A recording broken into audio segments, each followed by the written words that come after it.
Hello there YouTube, welcome back to another video today. I think I'm doing episodes 7 and 8 of Symphogear AXZ. Very cool.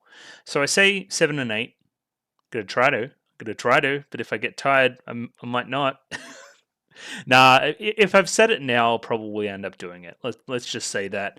The caveat is that it's Saturday right now, and I normally record on Friday. Friday got way too packed, and now I'm a Saturday boy, and I'm gonna edit tonight, I think. Awesome Saturday night, sounds good. YouTube comments here from last week. Last week I only did the one episode, so there wasn't too much to talk about. I was happy about one thing. I was kind of vindicated in my mom opinion, which is good. I like being vindicated. But let's start at the bottom here. Luna. The ED was all the transformation chants of the superb songs from all the characters. Hard to tell because the fan subs don't normally do them, but yeah, I caught on pretty quick. It was just it's a weirdly unique spot to put that. I didn't see any particular reason why it was there. It's a cool ED though, I liked it. Yeah, I think Shinsasu says it first and maybe says it best here. Remember, it's okay if you kidnap, abuse, experiment on children, use them as child soldier super weapons if you feel bad about it. That means you love them.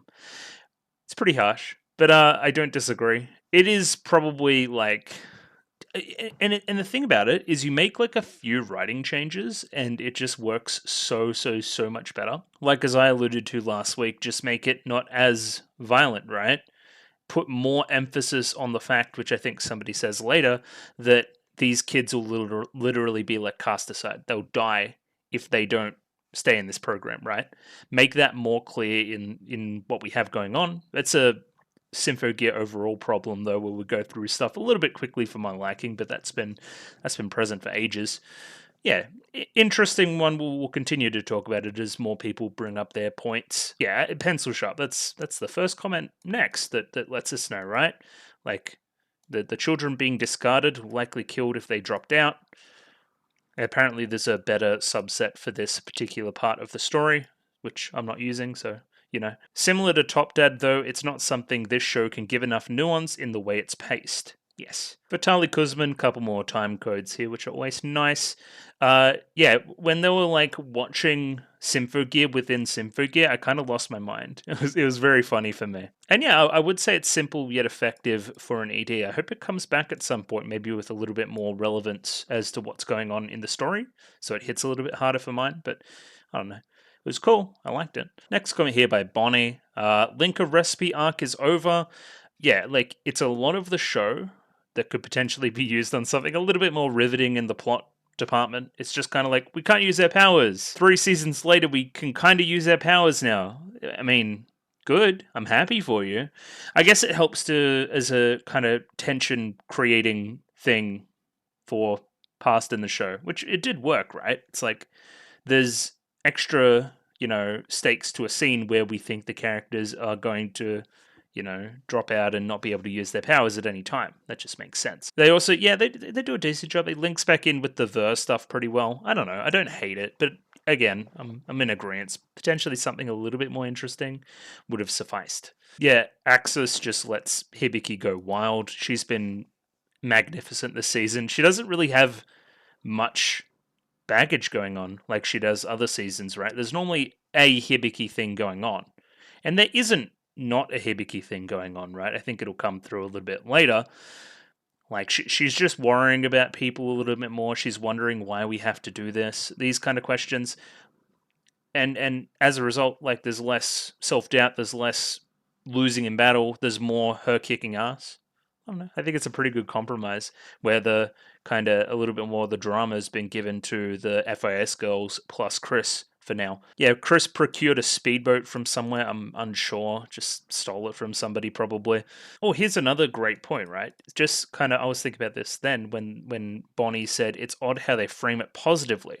You could frame this very negatively, or not very negatively, or slightly more negatively, and get a better response from me as well, right? They frame it super positively. If they said, hey, mum was kind of sucked, but she did what she needed to do to let us survive, and she probably truly loved us deep down, right? If there was a little bit more admittance of fault from the FIS girls, that, hey, mum probably wasn't perfect all the time, then that probably could have worked as well. And yeah, again, without a whip, I think the scene improves like tenfold. I don't know. I think in this time code I said I loved genocide, so that's a good one to keep around for later as well. So shout outs to that. Ooh, Otro here again. Sorry about missing 2 weeks, but kind of explaining a bunch of stuff about XD Unlimited, which is the mobile game, I believe, right? The gacha game exclusive in Japan. It's named after a relic called Gyalaborn. Let's go with that. That lets them connect to parallel worlds and lets you do a bunch of fan servicey bullshit. That's why there's a bunch of like stupid shit all over the screen. That's great. I love so hey, we're going to go to an alternate timeline. We're going to bring in a bunch of fan servicey, like over the top stuff, and then sell a gacha game around it. That just seems like a perfect idea. I wish more things did that. That'd be actually really funny. Just a few that are mentioned here. Tsubasa dies in the concert and Kanade survives. There's an accident in FIS and Serena sleeps for years, and the rest of the gears are dead. Another where Hibiki is edgy because her Miku have to move just after the concert. And then, oh god, there's a ton of shit.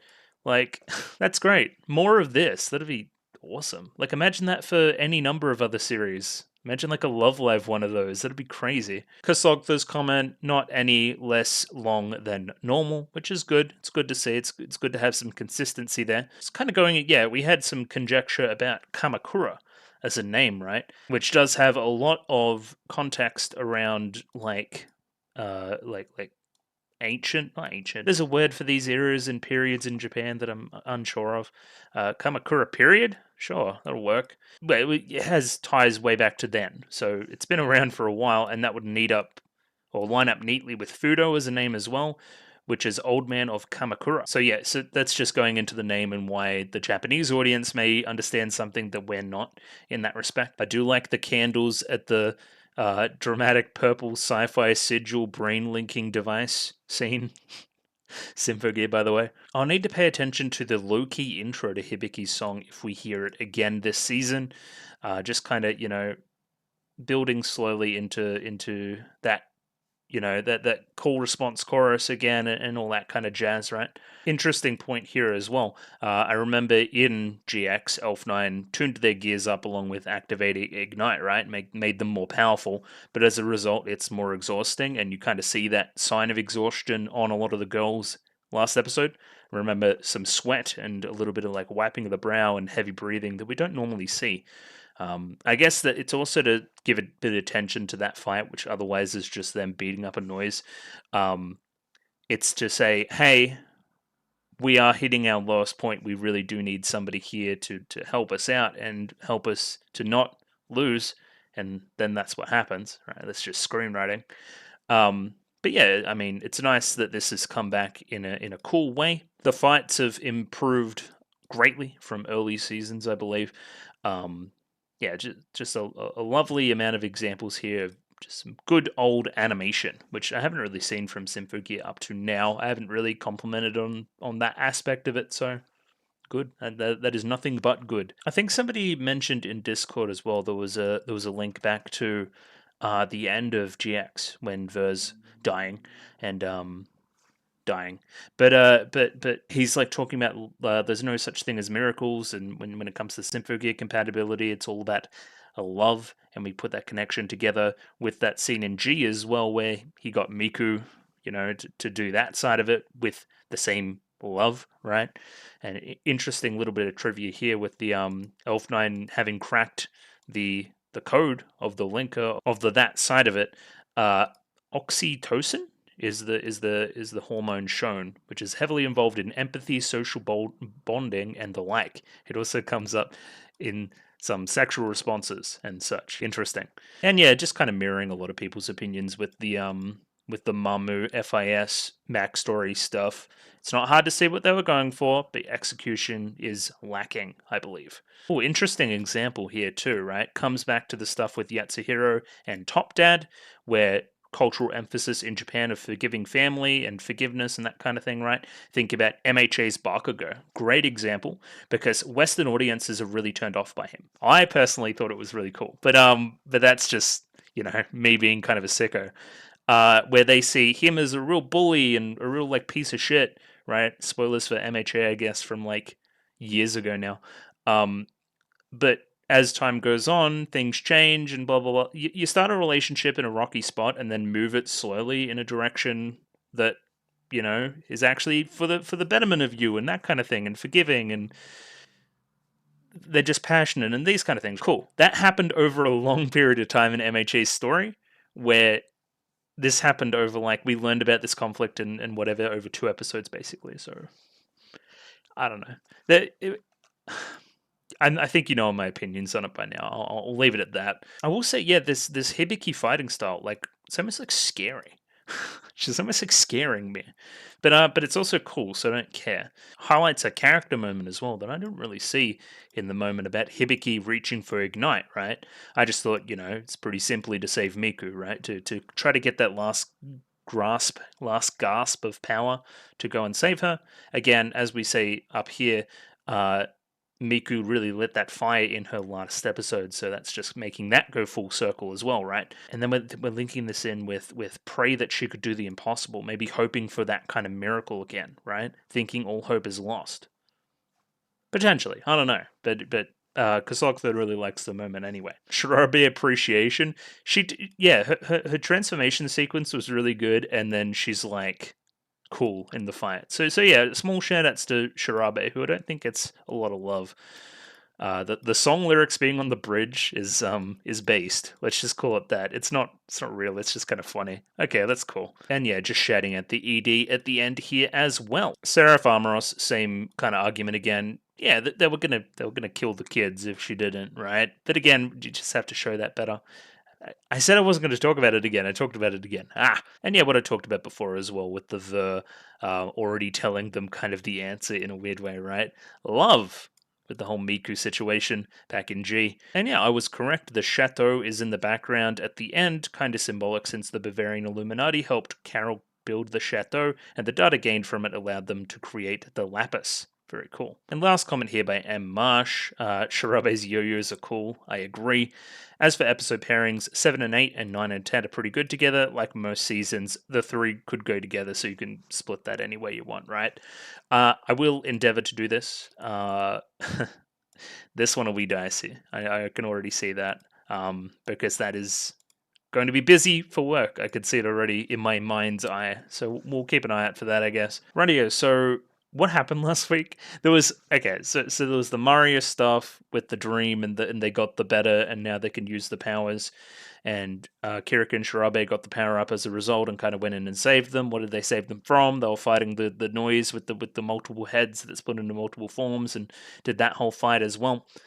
And then at the end, we had our most concrete jumping off point is the face off between the alchemists, our new evil group, as well as the 6 protagonists, I guess, the good guys, facing off there. And we're mentioning the Lunar Ruins, which is probably something to do with Tiki and Adam, you would believe, right? So where do we go from here? We're probably explaining what that is, what it's doing, maybe a little bit of cool off stuff, because we just had a fight, and we like to pace things that way most of the time. So yeah, maybe diving a little bit more into the kind of Genjiro dad Kamakura type business, Fudo, whatever we're calling him.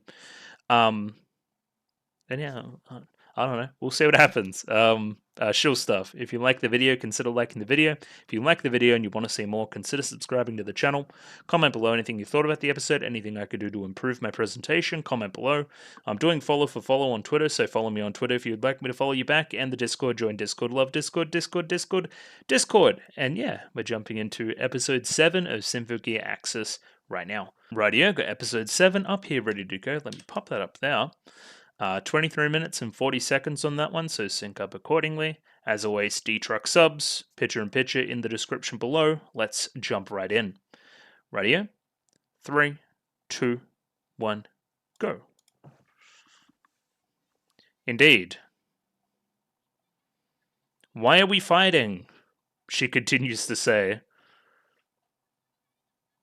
Well, this music, hello? Evil music. Their costumes are ridiculous. Well, everybody's costume is ridiculous, honestly, but... Oh! The sound on the fist clenching as well. And then Cool. Good old, like, pure, like, Naruto shit.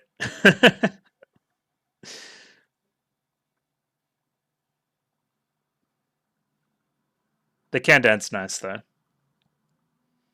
Feels like it's been ages since I've seen Symphogear. I guess it technically has been, like a few days. What am I talking about? It's been more than a week because I watched it Friday last time.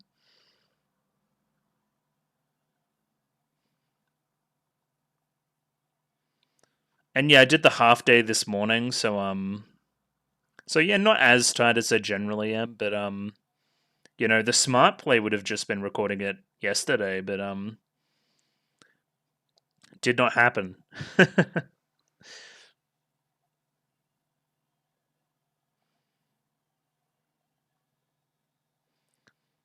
So what do we have there? One's like almost like a wand, one's like a gun, and one's like a ring with the love hearts.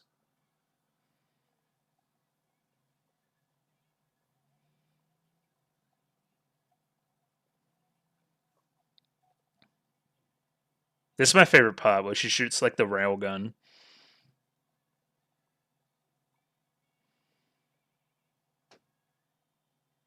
Nice kendama tech.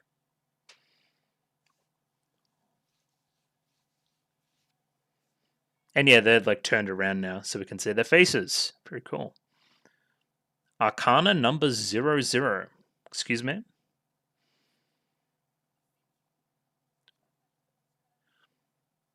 Ruins on the moon? Okay.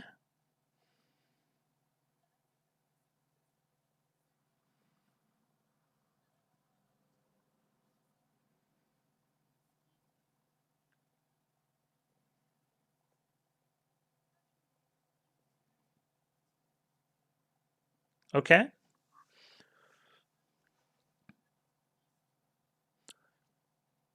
To get a god.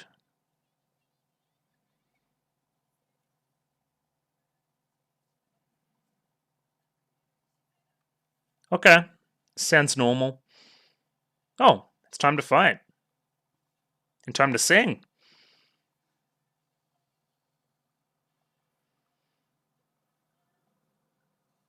Whoa! Needle gun. Subasa's dead? Anybody gonna check on her?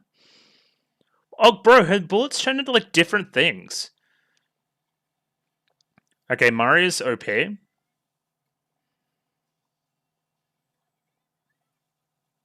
Yo! Combo attack. What is that, like a ball of yarn? Oh! She got her ass beat.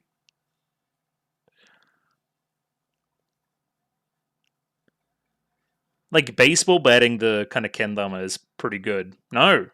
No. Not supposed to do that. Yeah. Nah, too late. You guys fucked up. Oh no. Well. Oh, you think you did something there. Must or die? I think they got hit. Ooh. That VA was kind of popping off. Okay, well they just fucking died.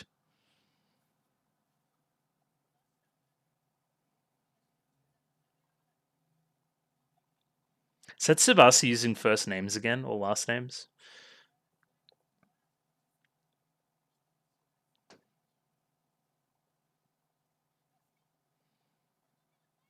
Yeah, they're meant to holding each other. Remember? Remember the metaphor?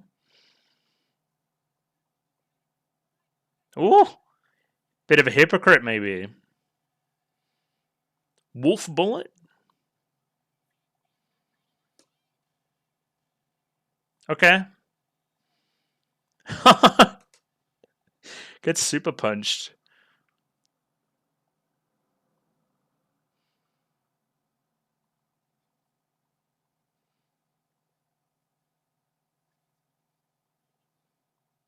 Hmm.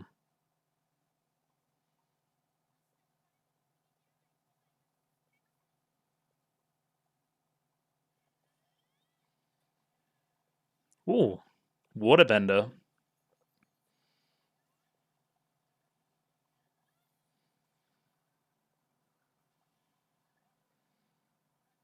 Whoa. Saving her?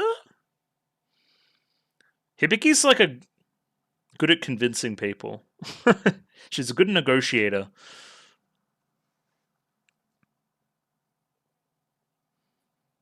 Why not?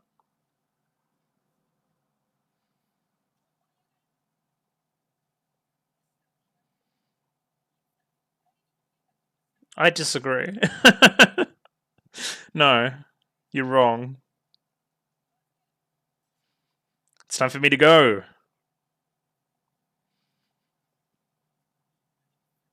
Ooh. Nah, it's not your fault. It's more emotional than that. Oh, what was that pose? Great. So that's built up from the last time they met, I believe episode 4 or 3, one of them. To now. This kind of can't we work together theme.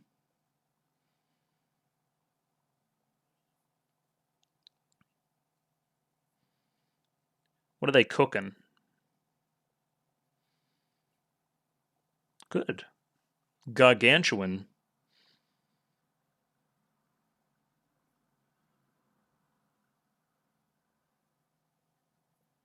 Yes, I remember the ley lines.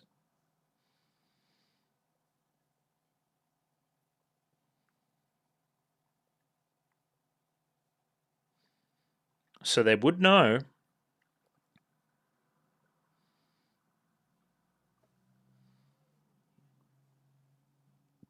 Back to the damn ley lines.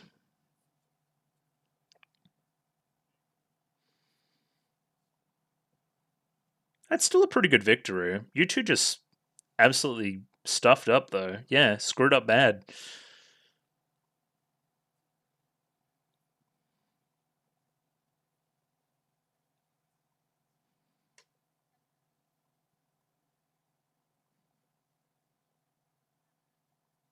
When it was that easy to just fight. Oh. Vending machine punch.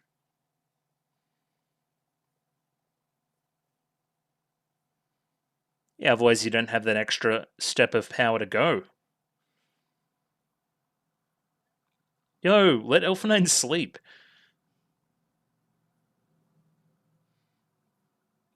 Beef strog? Hello?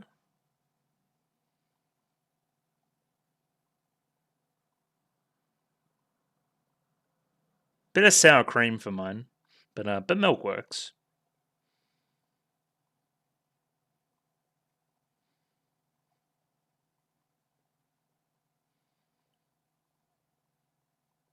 You can be greedy, you're a protagonist. They're good at that.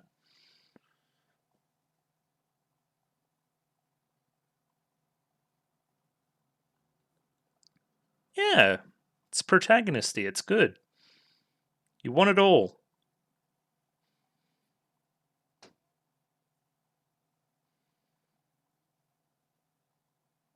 Minna rival.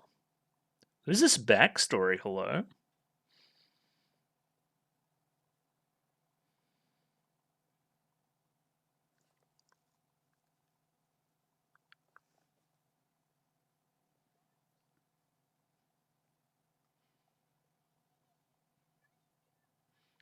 No, but they really want the balloon. Heiki Hichara? Yo. From way back then. Yeah, you like broke your leg to get a balloon back.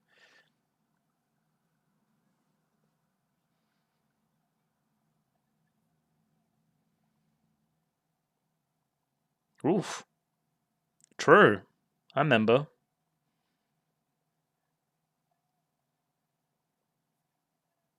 I remember. Ooh, that's a nice smile too. Good face.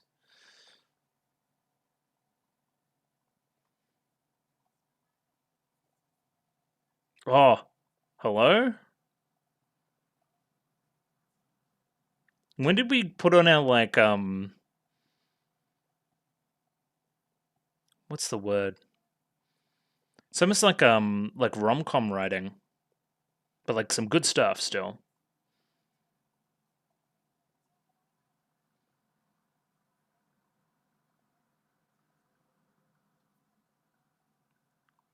Oh, okay, sure.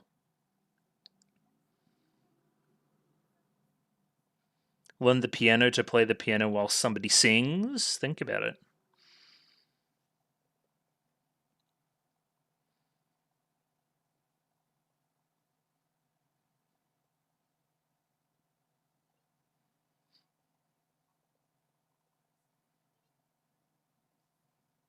She's got your back. Look at the love hearts on the back, too.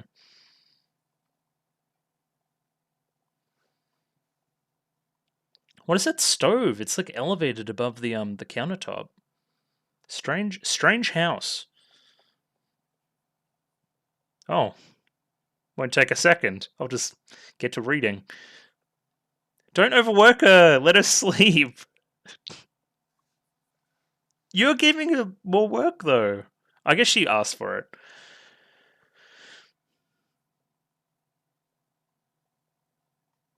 No. Shut up. It's not how it works.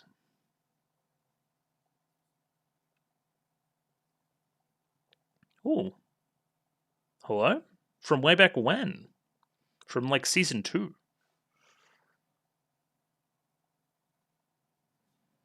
What is he doing? Why has he got champagne in the bath with a like Indiana Jones hat? What is happening?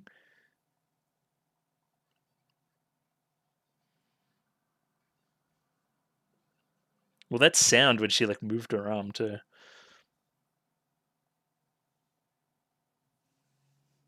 Okay. Put some clothes on.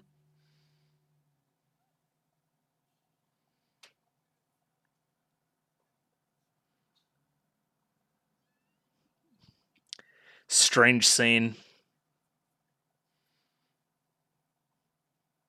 Adam's a strange bloke. We don't like that. Put some clothes on. What's wrong with the dude?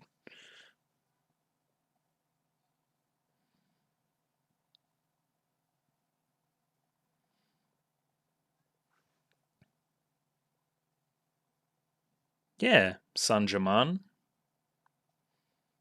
Thanks. Loyalty.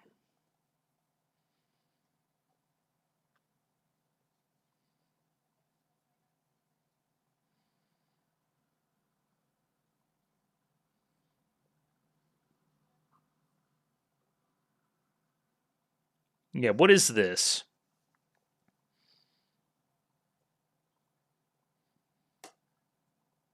Yeah. It's the scab? Hibiki's scab? Sure. Like dead skin.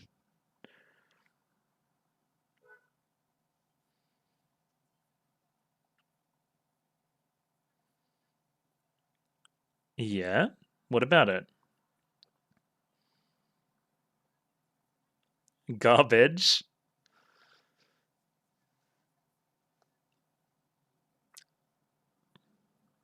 Whatever you say, Elfnut, I'm trusting you. You surely know more about this than me.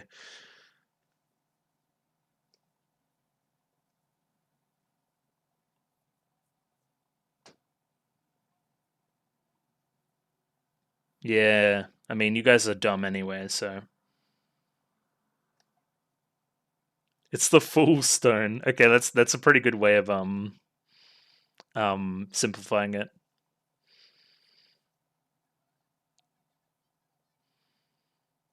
Look at those two in the back, just like arms crossed, head down.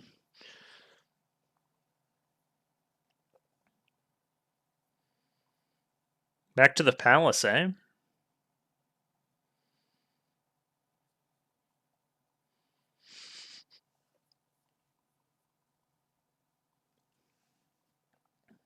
Yeah, good luck. Like, how far at the bottom of the ocean is it?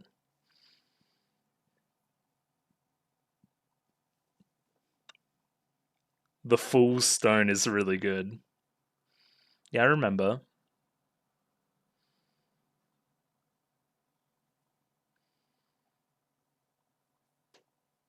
What, then destroying the whole thing? Oh, I see. It's kind of clever. Like, you went for the nuclear option both times.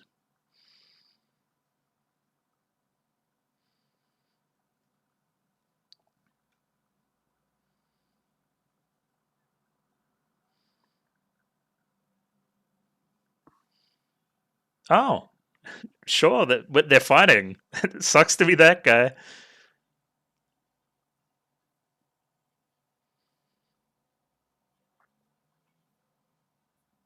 Why'd they look up? There's no window. Oh, hello.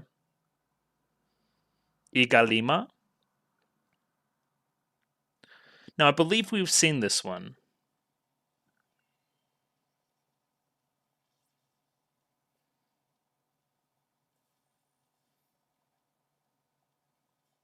Yeah, we did. Okay, I remember.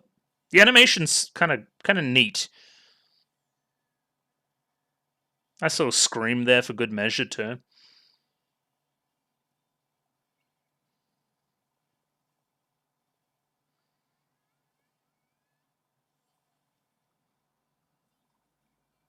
And the goofball from hell is here.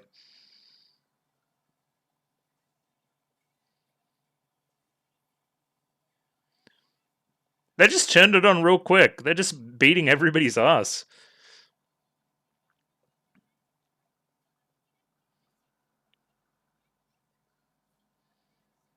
Miss Naive.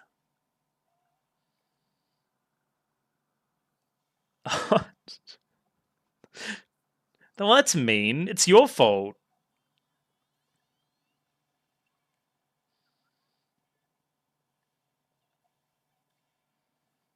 They're getting their asses beat again. Bro, Prolati's fighting style is kind of fucked.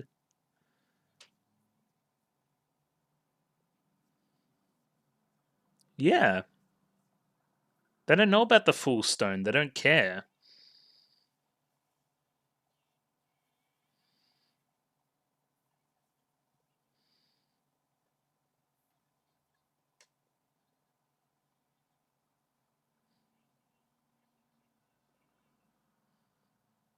Ooh. Okay, and then that'll be the lead in. Once we get that, we can immediately incorporate it? Maybe. Unison?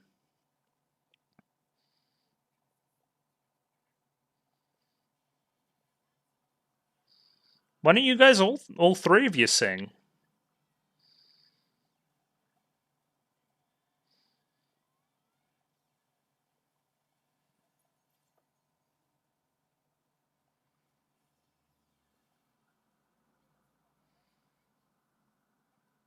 That's murder.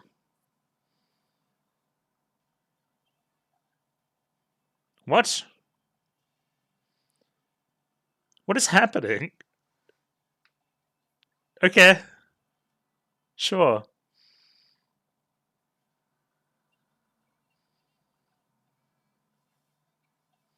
Yeah, I mean, but are we going to get a little bit of Shirabe coming through as well? Yeah. Okay, so they've had two previous songs, and now we're incorporating both of them together. I see. Understand? Good. They're doing the thing again.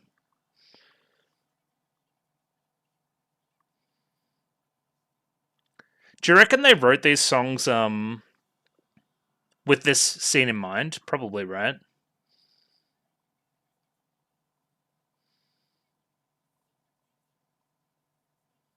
What is happening? What are you saying? Yo, I missed that completely because I was reading the lyrics. That's a new one. I normally do the opposite.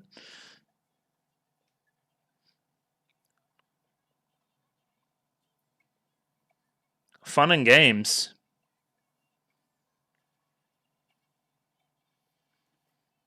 Yeah, just combine into some ridiculous bullshit, sure. It's unreadable. Yeah, it's cool.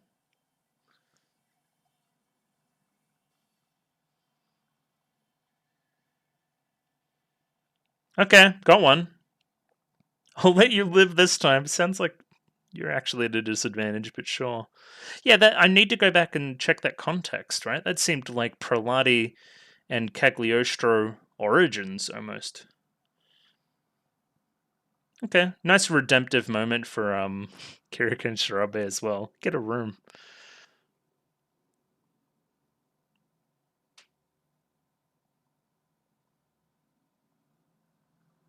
Okay, sure.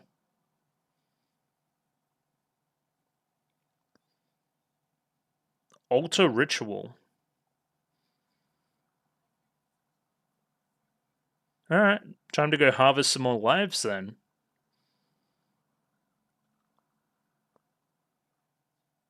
Hello?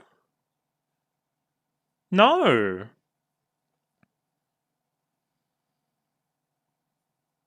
Uh,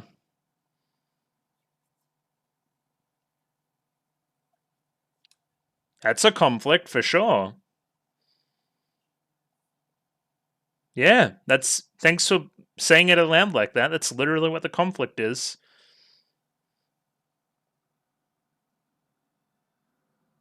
Interesting. I feel like you're going to make a poor decision, Sanjaman, if I had to guess. Interesting. Yeah, that episode was all over the place. It was good though. I enjoyed myself thoroughly. Um,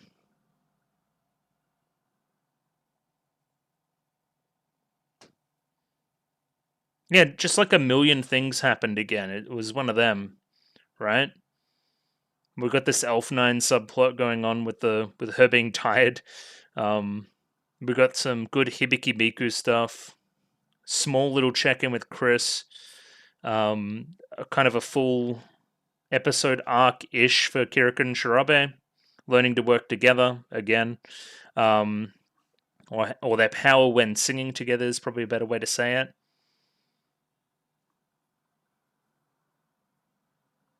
Yeah, Seven brought back this Sonya thing, right? I thought that would come back quicker than it has.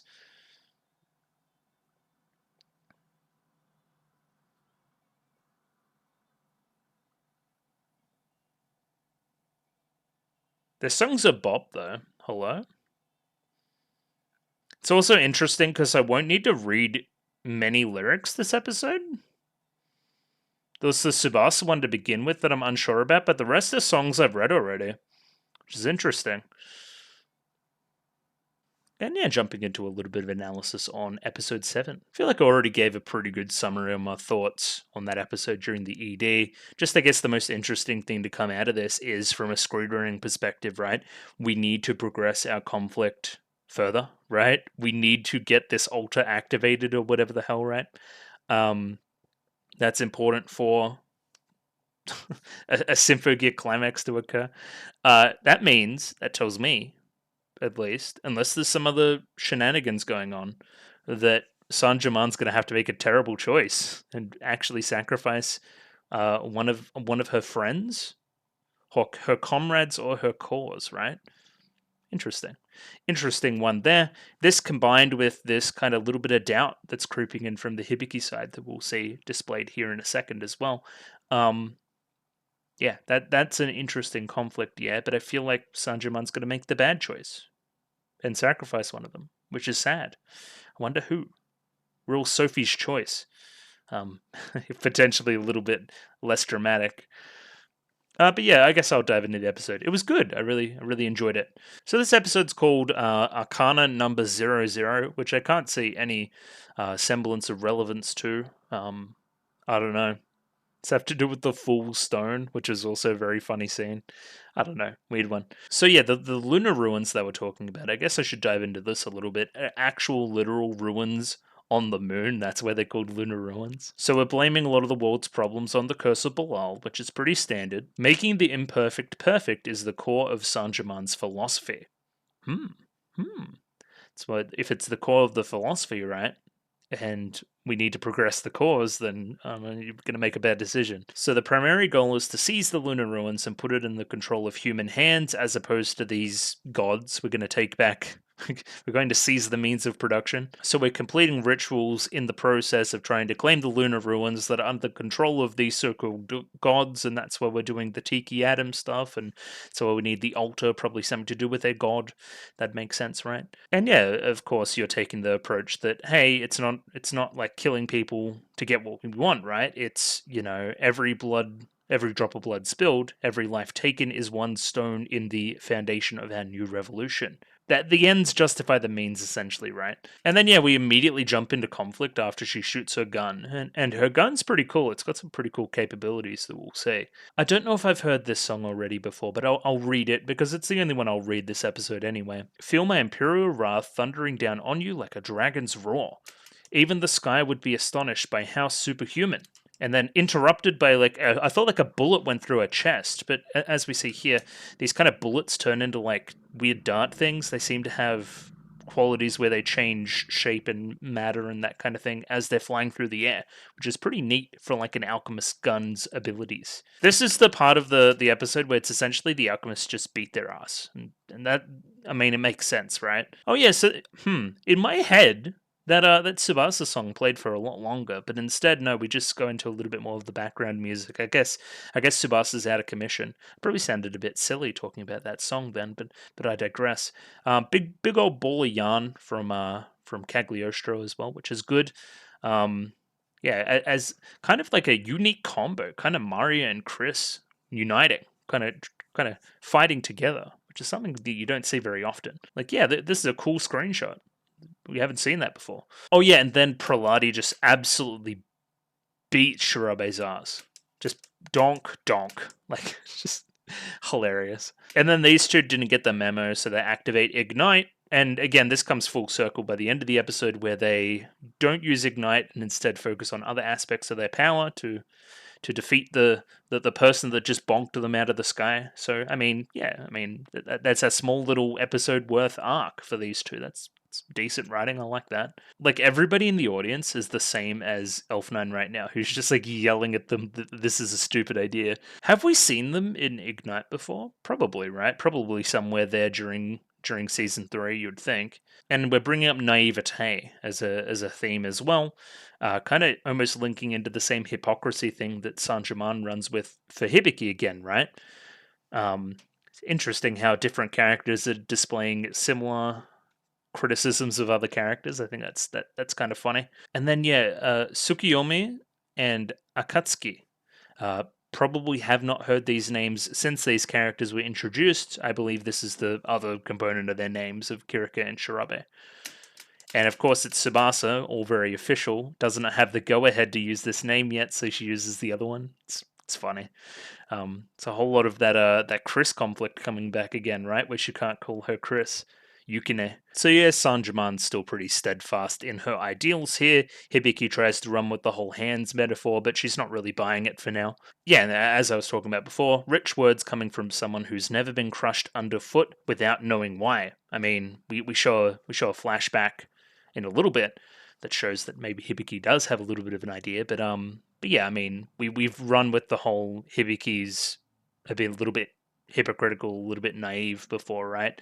That you haven't experienced pain in the same way that I've experienced pain and don't understand why I have to justify this, why I feel like I have to do this, where you've probably lived in a life of privilege, you come from this government-backed thing, It's easy to see why people would make this assumption about Hibiki repeatedly. But I think she wins them over by the end with her kind of overwhelming protagonist energy, as we kind of dive into in that scene with Miku later on. Sick like wolf bullet though that she just like punches as well. It's just rad. I don't know what to tell you. Yeah, I mean, it would be very easy for Hibiki to turn dark at such a point in her life, right? But she didn't. She kept on keeping on, as demonstrated later with that whole balloon situation. She kept on being her, and it's very admirable. You can't build a world where no one has to be crushed if you need to crush people to get there. True. And then, yeah, there's kind of a bit of recoil off of Cagliostro's power. I don't know what you'd call it.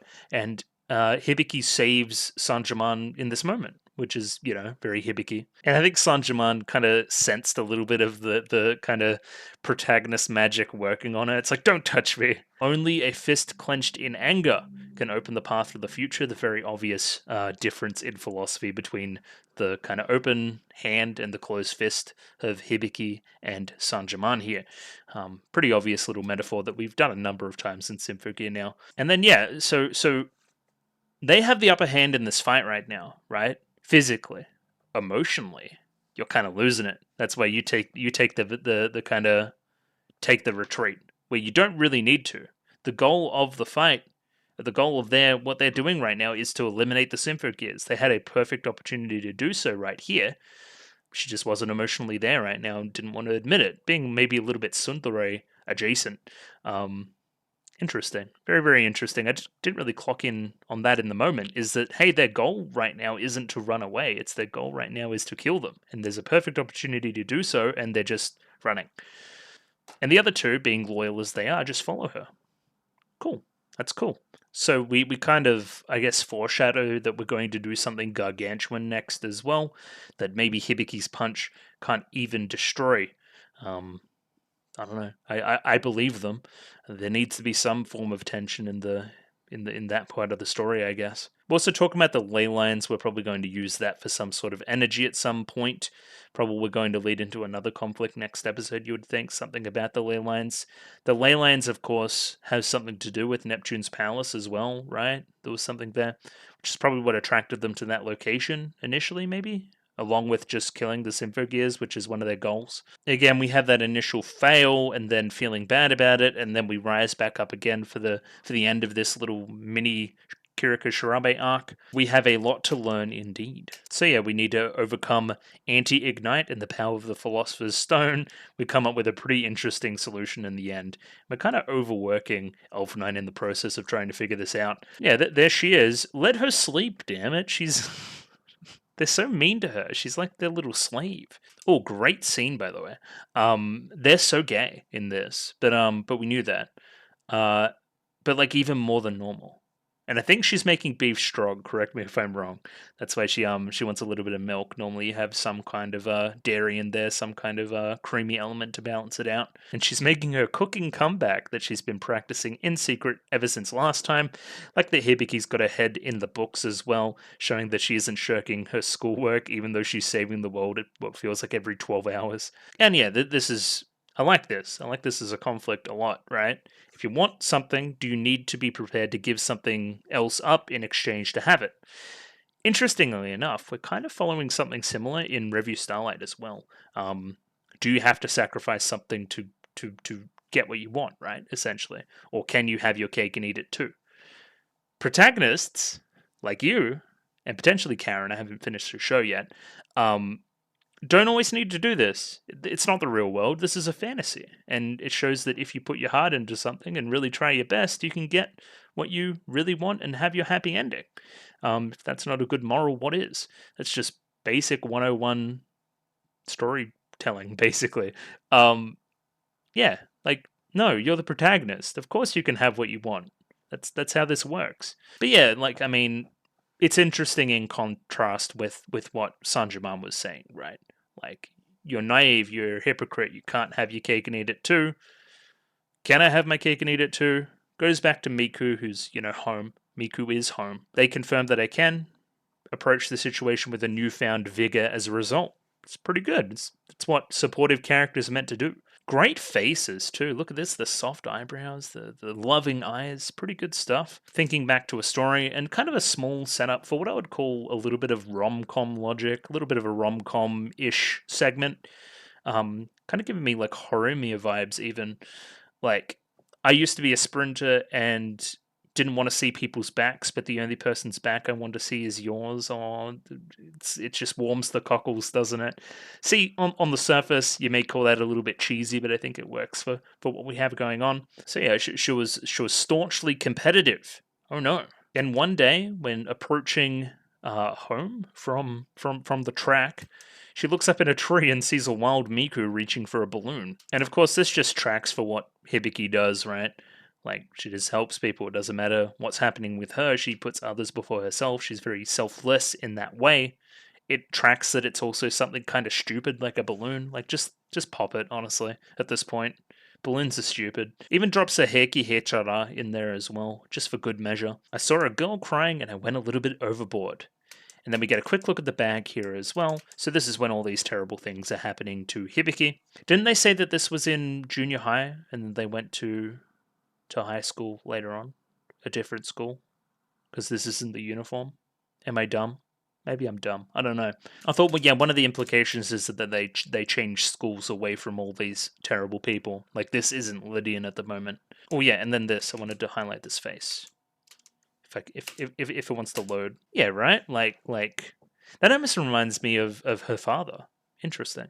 Like, despite everything, I keep a smile on my face. Like, I'm really feeling it at the moment.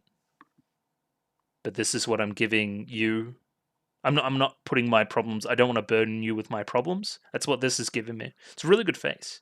Kind of like that face before from Miku as well. Just good stuff. Good stuff in the art department this episode for sure. Yeah, those days I didn't want to see anyone from behind, but I made an exception for Hibiki's gentle silhouette. Aww, isn't that just wonderful? I didn't want to race anymore. I realized I wanted to be side by side with her, essentially, right? Down the aisle, for sure. Oh, bro, they're so madly in love. It's crazy. And then, yeah, I think the implication with this whole piano thing is that I play piano, you sing. I wanted to be, you know, the person supporting her, right? The music to her voice. It's all these metaphors coming together, huh? They're even helping each other wash the dishes. They're just the perfect couple. And yeah, Miku confirming that the recklessness is a good thing, right? I'm behind you 100%. I'm supporting you. As I highlighted in the reaction as well, we have these love hearts on their backs too, which kind of tracks back into the whole back thing that went on with Miku's metaphor before. Interesting. And then we're just working Elfenine to the bone now. I guessing she asked for all these resources. She really wants to help as much as she can. I think she says something like, well, I've got kind of two bodies right now. There's me and Carol, kinda. I have to work enough for the both of us, which is just not true. But really, they're just working the shit out of her. She's like a slave. Let her sleep. But that's when we see this in the first file she looks at, which is funny, which is what we're going to call the full stone. So then, okay, how to discuss this? It's giving me person that thinks they're way cooler than they are, like the champagne, and like the penthouse apartment, and the kind of bubble bath, and like they don't really have these muscles, but they tell you that they do, and then the hat, and it's sideways because he's cool. It's kind of lame. I like it, but it's super cheesy though. I think it's really funny. The stuff where we're incorporating Tiki into it is a little bit, that way inclined though. So yeah, this is where we're first mentioning this altar, that we've prepared things. We need altar to be completed with thing, where Adam wants the power of a god, right? Power of a god to realize the perfect world. Adam says power of God. You say to realize perfect world. I don't think that your ideals are as aligned as you think they are, as further emphasized by this scene here, right? Where Cagliostro and Prelati say we're not sworn to follow the Illuminati, we're sworn to follow you, Sanjaman, right? Well, doesn't this make that conflict even juicier, right? This feels like that classic moment that we have in our Symphogear seasons, right? Think of Maria's choice, right? Where she clearly makes a wrong choice about halfway through G to follow Ver, right? Instead of, logic and sense. This kind of feels like a similar thing for Sanjaman. Again, I wonder if we make the same choice. I wonder if we actually sacrifice one of these people to move into what we need to do to make our plan happen, right? To realize perfection, to bring perfect to the imperfect, as we say is her philosophy. I don't know. It'll be one to follow for sure. It'll make it tragic seeing how loyal they are to you, though. The pacing this episode's kind of crazy. There's kind of no establishing shot between what is it? This into like this. There's like nothing at all. It's just an interesting one. Surely you could put something in there, just like 2 seconds of like the submarine or something, you know? So, okay, this is our justification for why the Fool's Stone and the Philosopher's Stone are in conflict and work as a thing, right? The Philosopher's Stone is formed based on the principle that the world is one great life. On the other hand, this waste matter, I think we call it garbage a number of times, was made by one small life, Hibiki. So one giant life, the world, one small life, Hibiki. Their origins are the exact opposite. I love like Hibiki's dumbfounded face here too. That's kind of funny. So yeah, we're going to incorporate this waste matter, this garbage, the Fool's Stone, into the gear to complete that opposite effect and kind of nullify Philosopher's Stone. So Elf9's also reached this solution through the basic alchemic philosophy of the contrast between the microcosm and the macrocosm. And then, yeah, I'm confused as these two. We're like all dumb together. And then, yeah, Chris comes up with the idea of the Fool's Stone, and that sticks. That's a great name for it, and kind of undermines what it is, right? Some may call it foolish, some may call it epic protagonist energy, which I guess I'm going to lean towards the latter. Okay, so this is interesting too. This gives some, what's the word? A little bit more power to what Chris says later in the episode about her always fucking stuff up. So she destroyed Neptune's palace, which makes it harder to find the Fool's Stone. Therefore, she feels bad in the same way that she felt bad about going for that nuclear option when it came to Stefan's leg. So she feels like she's a little bit, maybe potentially headstrong, a little bit reckless when it comes to these kind of things, and doesn't think things through fully when potentially there could be a less destructive solution around. That's why she thinks everything that she touches turns to shit, because sometimes it does. But yeah, that kind of fits a little bit better now. I thought it was a little bit of a weird metaphor before, but yeah, it works. So yeah, and then we get our James Cameron on, and we get in our little diving things and try to find wherever the hell this Fool's Stone is. Back then, and in Valverde too, in hindsight, maybe there was a better way. Interesting, right? But you still did something where if you didn't do something, the results could have been even worse. I don't know. I don't know. It's she's feeling hard on herself, I feel like, right? And again, like no establishing shot here. They're out just like scanning some stuff, scanning some dirt, seeing if they could find it. Then like immediately there's just like a ton of noise nearby and I'm like murdering people. Like this guy gets murked, right? We get Kirika's transformation sequence again, which was quite good, but we have seen it already. And yeah, we just immediately start beating ass. So a bunch of people evacuating. Cagliostro jumps out of the water, shoots like 5 beams. She ducks under it, but it goes and kills 5 people that are running away. And then she tries to blame Kirika for it. Which no, that's not how this works. That's some like Dark Knight Joker logic. No. You're still the person that's inherently responsible there. Oh my god, Shirabe gets her ass beat again. Like bad. Yeah, right here, right? Just something about the noise of it, the gong hitting when the ball of the kendama hits her. That's kind of crazy. Like she just gets her ass handed to her. So yeah, this is more like the Kiriko Shirabe build-up stuff, right? So we have Tsubasa Hibiki down below. There's conflict, there's trouble, we need to go up and help. No, leave them. They've got their own power now. Leave them to their own devices to sing together to try and get a victory here. Telling them to keep working and find that Fool's Stone instead because it's more important. I thought that this was leading to more of a situation where these two were going to find the stone, the couple on top were going to just hold out until they could, and then would work from there. But no, that's not what happened at all. They found a way, Kirika and Shirabe, which was good. So yeah, Chris is bringing the power here. She's just shot a ton of bullets into Cagliostro's water barrier, I guess. And then like going for a close range kiss by firing an arrow directly into her skull. And then that scene was really hard to read in the moment, but I believe that Kirika hijacked Chris's arrow to, instead of hitting Cagliostro, it moves and saves Shirabe from getting squashed by Prolati. Okay. And then we get both of their songs together, and you would have had to have thought that both of these songs were written from the start with this scene in mind, which is something that they've done in the past, combined like 2 different songs into the same song, and it's just as good here as it was back then. It's less surprising now, but it's still really, really damn impressive and great from a musical perspective. Great for combining the kind of singing in unison, the kind of relationship and the cooperation between Kiriko and Shirabe in like a multimedia perspective, right? It's coming across in every aspect of the production, which is good. I must say, I love her like super yo-yo like a lot. Like, just such a cool way to kill people for Shirabe. We're basically just pathetic frauds. This is Prolati, by the way. Until we were given perfect bodies, perfect knowledge, and a perfect goal by Saint Germain. That word perfect again, right? Kind of linking back to the start of the episode. Given perfect bodies. That's interesting, right? Given. What do you mean by this? Interesting. I don't know.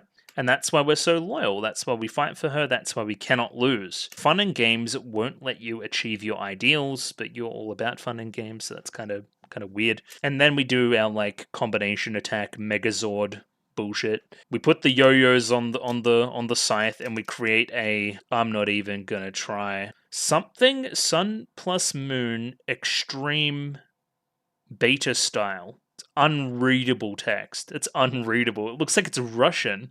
And yeah, our protagonists win, our villains lose, as they are wont to do. And yeah, this represents a small victory for these two on screen. We never let go of each other's hands. Get a room, you two. Which is about what I was about to say as well, which is funny. Then we hear that lead-in music, we hear that ED kind of lead-in music. We're nowhere towards the end. So Alter progressing well. It's being built. It's cool. We don't have enough life energy to power it though. We need life energy. And Adam advocates for sacrificing one of those two, for instance, for extra life energy. That should suffice, given they are one perfect body. That'll provide all the life energy we need, as opposed to killing a bunch of people, right? And yeah, it's time for Saint Germain to choose her cause or her comrades, which I think she's going to choose the former, which is disappointing, but will lead to growth opportunities down the road, you would think. It's going to be pretty tragic, huh? Are they going to willingly sacrifice the body? Is she going to trick them? Or either way, it's going to be kind of sad. Or I'm just wrong. Or she's going to find another way out of this. Maybe just murder a bunch of people. I don't know.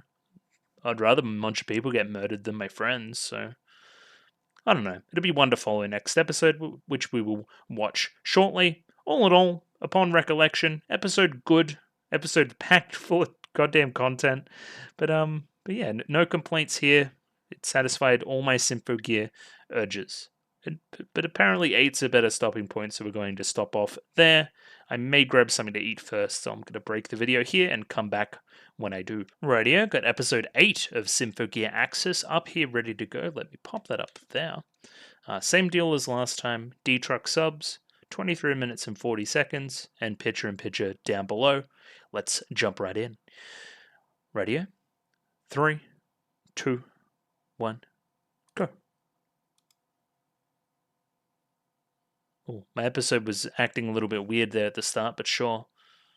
Sounded like some engines were starting up.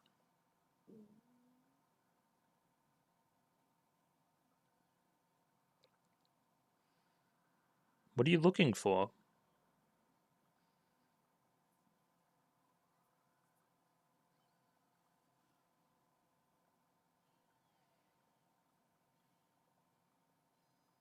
She did it. She climbed through the shit to find it. Oh, poor Elf9. Alright, we did it. And it was Kirika's dumbass that found it. That's good. I think it's a great name for the audience to understand what it's doing. A full stone. It's just great. 7, 6, 5, 4, 3, 2, 1. Blast off. Yeah. Shout out Symphogear.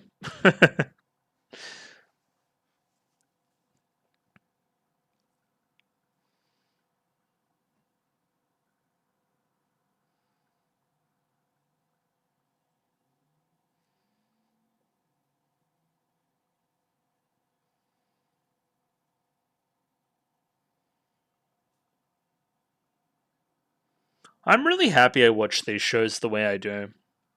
where I watch it again immediately afterwards, it really helps me to pick up more stuff than I would on a first watch, right? Where when I'm watching stuff casually, I don't do that because I don't have like infinite time, obviously. So if I don't understand something, I just don't understand it. But yeah, this helps me to go back and really appreciate stuff. I think it's really good. Like just back then when I rewatched the previous episode, I thought I found a lot of stuff that I didn't previous, and I thought that was really good. I was happy about that.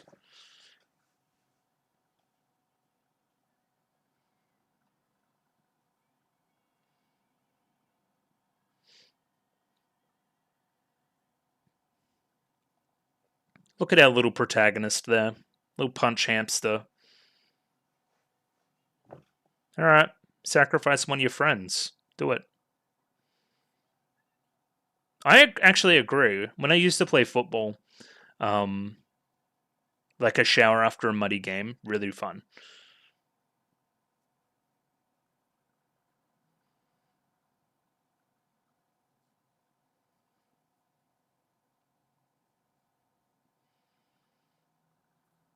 Yeah, it should be.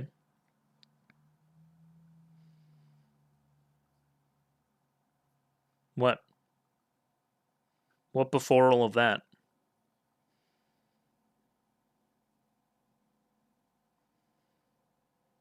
Here we go. This is the Sonya stuff coming back in.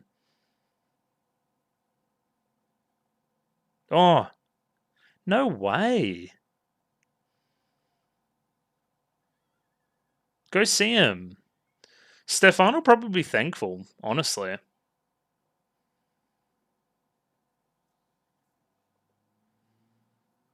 Oh, look at that power walk she's got going on. Like the shoulders.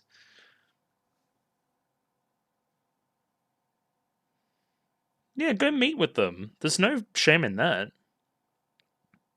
I guess she feels a little bit guilty.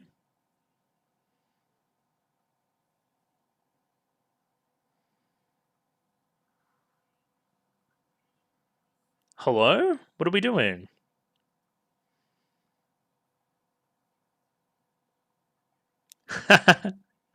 Chris is cracking me up.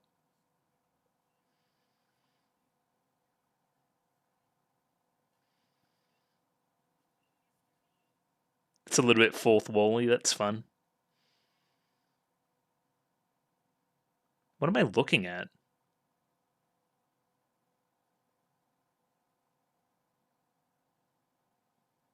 Oh, you're healing her?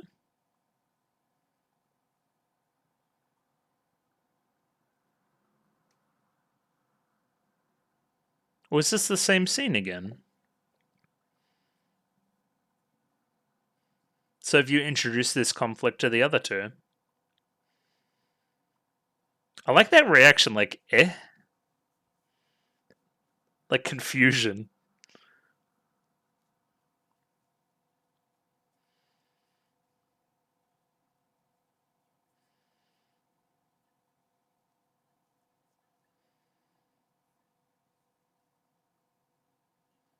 Oh, because you overheard. Interesting. Okay.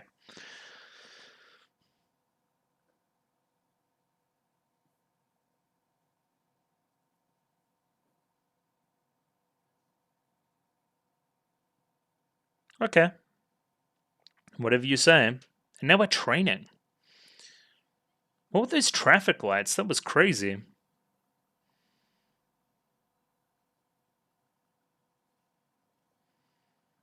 Okay. Who's singing? Oh, you again. Sure.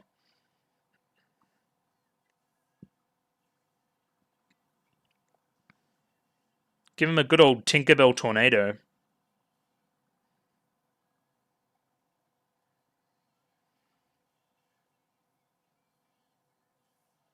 Get him, dangerous death girl.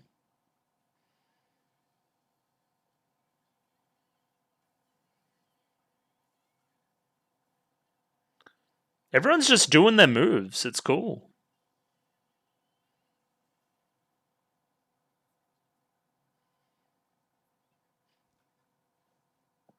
Oh yeah, Zababa. I forgot about that side of it.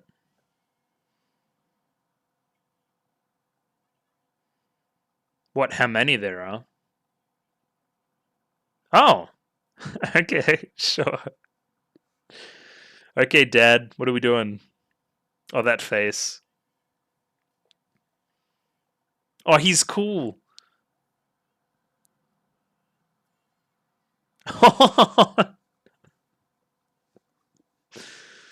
uh, nah, he's got the power of God and anime on his side.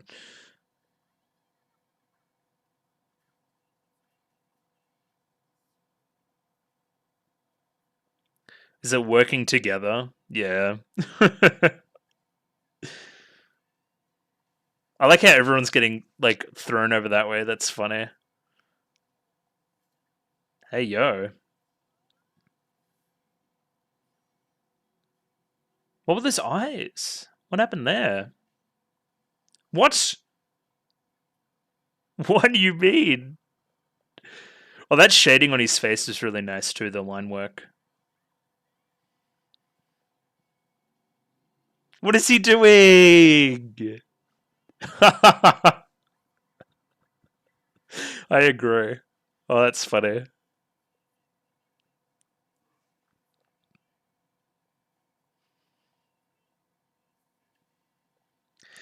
So this is a really classic like training scene, right? It's like I'm telling you to learn something. Very shonen in that way. And we don't succeed.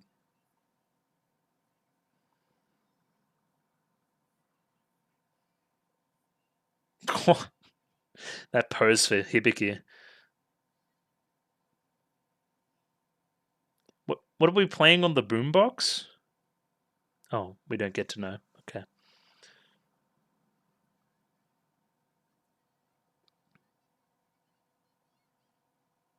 Whatever you say, Tiki, you creepy motherfucker.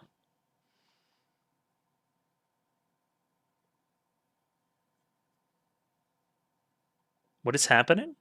What did we decide to do?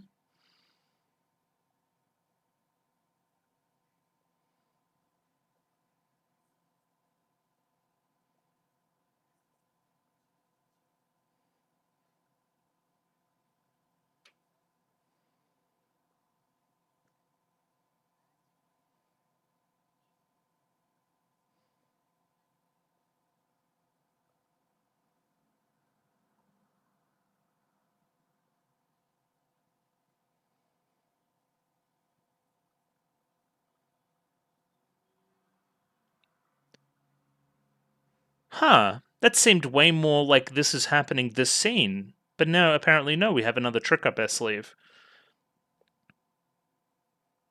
But I guess Cagliostro also knows, right? Okay.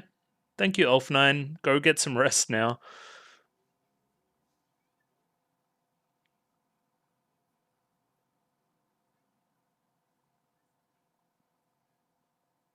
Oh, did we actually decide to do it? We did.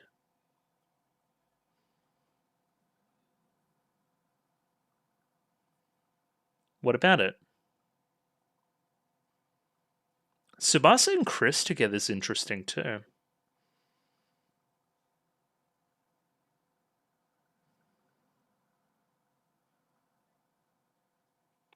Oh, I see. Okay.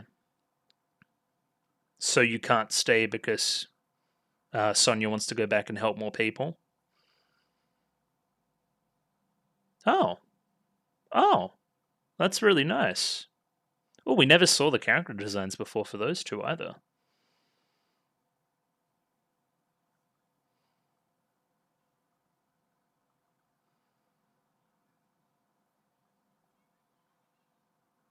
Whoa. Okay. Yo, this is happening so quickly after the stuff with the alchemists as well. Like that's paced like crazy. And then yeah, this is linking into what we saw before. Yeah, this scene. Yeah, of course you were just looking for someone to blame. Your parents died. Makes perfect sense.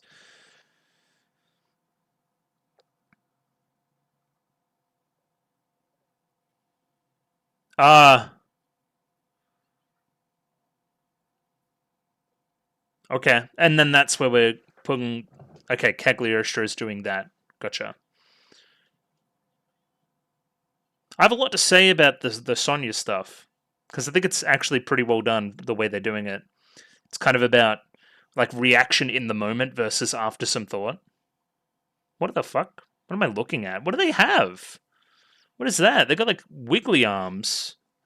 You know those things? Like, those, like, things that you, like a little, like, frog hand, and you throw it, and it, like, sticks onto stuff? They have those, but, like, evil. Alright, Chris is doing Chris stuff again.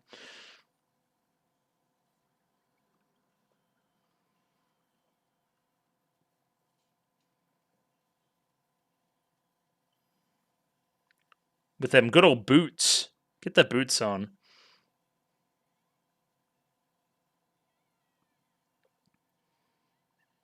Kyaha! Oh yeah, we've seen this song too.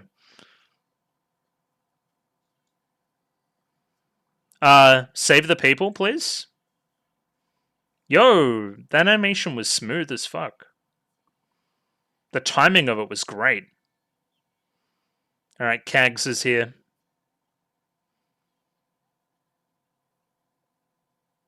You did. Is Perlati still in bed? Okay.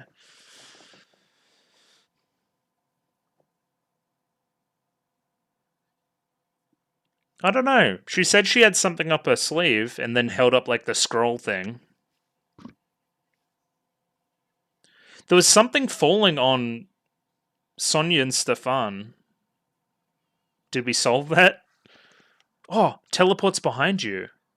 Fuck off? Hello? Yeah, I didn't know that they swore in this show. I guess Chris always had a bit of a potty mouth.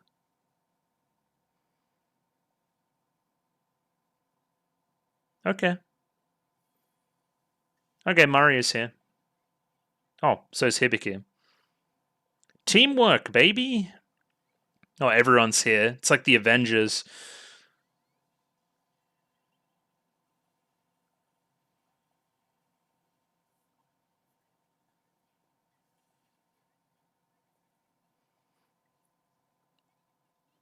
Whatever you say.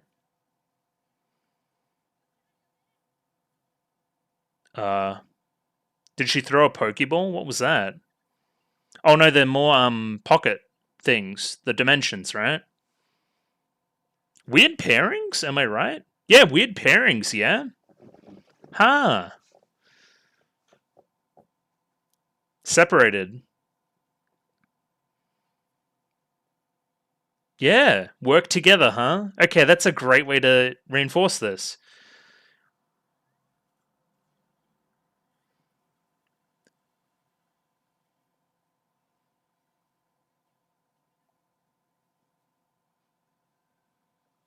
And kind of that Chris Maria pairing we had before as well.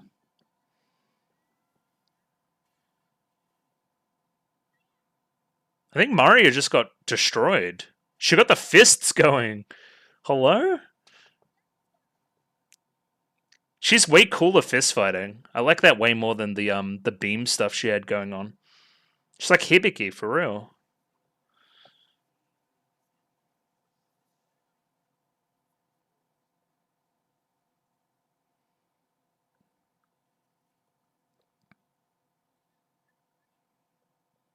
Well, he can't really move.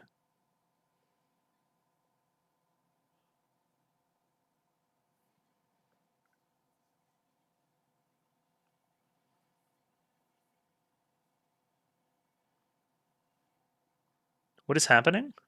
Ah, stands from Undertale. Yo, Ronaldo. But it gave her an opening. I see. With the bad leg as well.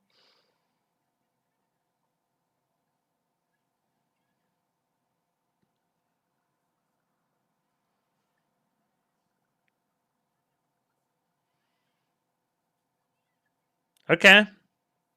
Thank you, Stefan. Oh, he's very forthright, but he is correct.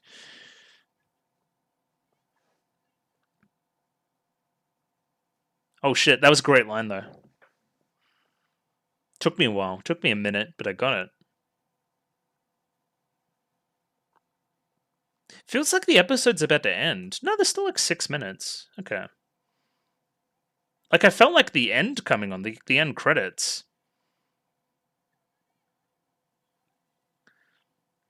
Yeah, she's got way more of like a boxing thing going on than Hibiki. What did we practice earlier? Okay. Yo. The animation on this fight's kind of really good.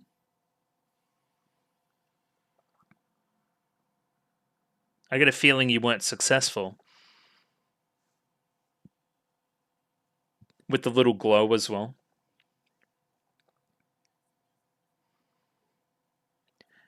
Yeah. Because we're using the full stone, baby. Oh, the music too.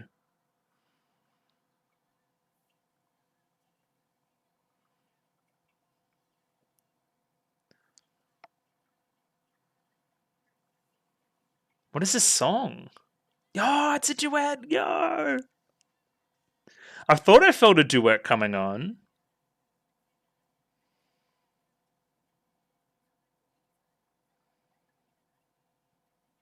No, we can if we try hard enough.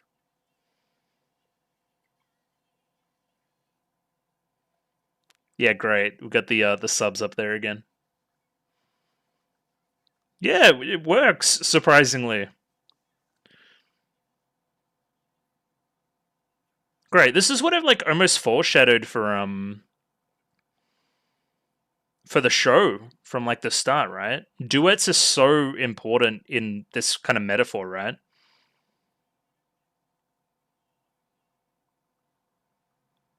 And the training pays off as well.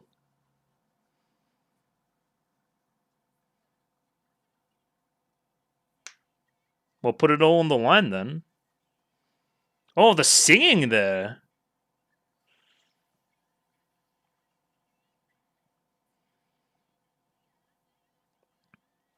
Oh, Gandalf vibes. Yo! Oh, the voice. What are we doing? We're docking? Sure. Change the future.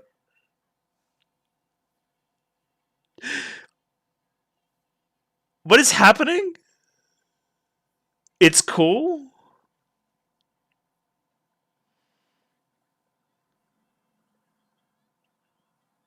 Again, the singing's so good. What a great change. It just wouldn't be the same with a studio version. Oh, and they're like shouting from the sidelines.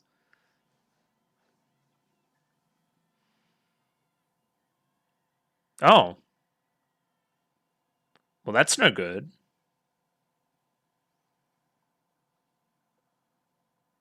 Uh, is Cagliostro okay?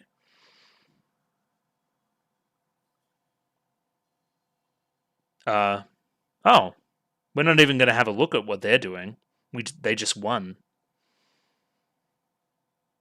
I guess they just brute forced it. What was that? What's that little look?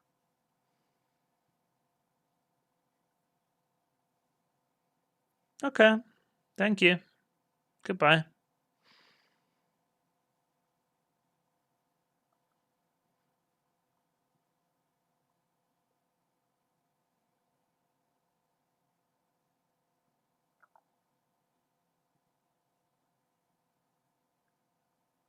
Okay.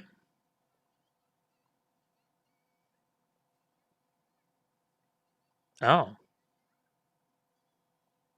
Rest in piss. Oh.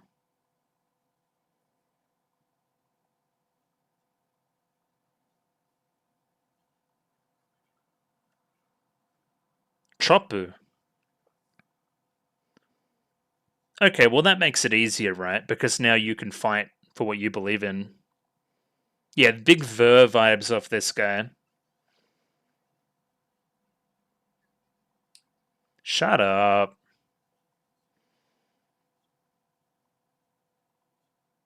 Yep, a god. I think you're wrong. I disagree. But yeah, okay, so that's how we avoided the conflict from the end of the last episode, right? We didn't need to make that choice. It was made for us, but by having only one left, we take that out of Sanjaman's hands. Adam just gets what he wants now.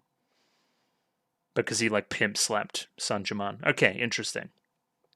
Yeah, kind of bringing together a theme of working together there. Very well. I mean, duets are always going to be awesome. Again, they're one of the best parts of the show, IMO, right?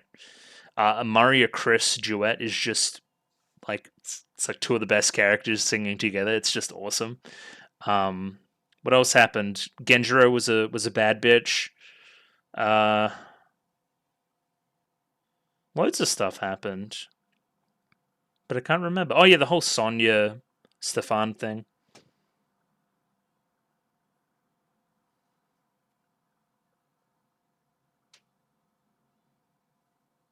Yeah, Cagliostro's dead? Question mark. Didn't look good. They say that she's gone. I don't believe them. I don't know. You would think you would have a little bit more of a ceremonious death for a character of her ilk, but I don't know. Look at that super rose bloom.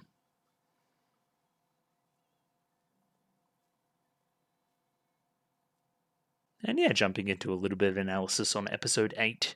So yeah, episode up again here. Again, I said a lot of my thoughts during the ED there. Another cool episode, kind of bringing an end to that little subsection of the story, I guess. We're moving a little bit more on to what this sacrifice actually means and setting up the climax, you would think, with episodes 9 and 10. And I don't know, Adam seems bad. But I mean, I've said that for a long time now. He seems like the big evil behind this, and that the characters with, really good designs and personalities and that kind of thing, that they may be a little bit more sympathetic in this. It's just how it goes, right? But yeah, this episode had that big pop off moment at the end with the song. That's kind of the main part of the episode that you would remember, right? I think. But yeah, we're going to go back through here and see what I can see. There was a number of moments where I wanted to stop and talk about some stuff, so hopefully I can find them again here and think about what I was trying to say. The start of the episode's quite cute. We get Kirika just being stupid, but finding the full stone. Maybe there's something in that, like the stupidest one found it first. Like she just dives headfirst into that dirt. She loves dirt. Little G as well when she holds it up. Good. And then, Elf9 falls too, because it's Elf9 and she's not particularly athletic. Yeah, Elf9 didn't even take a long time to shower. Like, she got covered in dirt, didn't shower for very long, and then went immediately to try to work on the gears. Give her a holiday. The workers' rights here are horrendous. Honestly, they should be investigated. Like, slave labor of this child, just like relentlessly working on this thing for them. It's downright despicable. Cool, again, we're doing the good Symphogear thing of bringing in elements at the start of the episode and completing them by the end. Chris, the Foreign Affairs Ministry, has contacted us to set up a meeting. It's going to be Sonya and Stefan and you, and they want to have a chat and make sure that we're leaving on good terms and thank you and congratulate you and do all that kind of stuff. And of course, Chris, being kind of tsundere, not wanting to relive all that, not wanting to face this conflict, initially declines the offer. We don't really get a scene, though, where it's like, hey, Chris, you should really hear them out. We kind of just go and do it. Which, again, is our Symphogear pacing thing. Normally you would have that scene in there, but no, we're going full steam ahead. And we're seemingly putting this conflict, I guess, like in the checklist for now by the end of the episode, right? When we're not going to introduce Sonya and Stefan again, you don't think? I mean, I'll talk about it more later when we're talking about it, like specifically comparing the two. But I love how we're framing snap reactions to things, right? So Chris, after some consideration, when her family gets exploded, she blames it on Sonya, right? But after some consideration, I should say, thinks about it and says, hey, that's not right at all. Like, that was a stupid thing for me to do.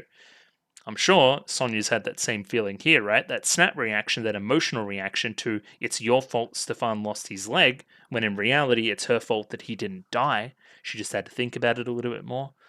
The tensions were just high. It happens. And I love how we're, coming back, reconciling and forgiving each other. I think it's good. Doesn't stop this like crazy walk by Chris. Like the shoulders are just going mental.